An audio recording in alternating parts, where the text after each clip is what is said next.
How to log into Netflix using QR code. Let's get started. Logging into Netflix using a QR code can be a quick and convenient method. Launch Netflix on the device you want to log in. Example, Smart TV, web browser, or game console. On the login screen, look for an option like Sign in with QR code. Once you select the QR code login option, a QR code will appear on the screen. Now, open the Netflix app on your smartphone or tablet. Ensure you are logged into your Netflix account on the app. Once logged in your device, go to your profile or settings menu. Select Scan QR code or link device option. Allow the app to access your camera if prompted. Point your mobile device at the QR code displayed on the device you are logging into. After scanning, a confirmation screen will appear on your mobile device. Tap Confirm or Yes Login to complete the process.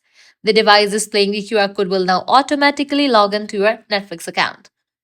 By following these steps, you should be able to log into Netflix using a QR code if the feature is available on your device.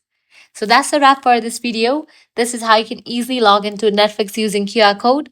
If this guide was helpful, don't forget to like, share, and subscribe to our channel. Thanks for watching.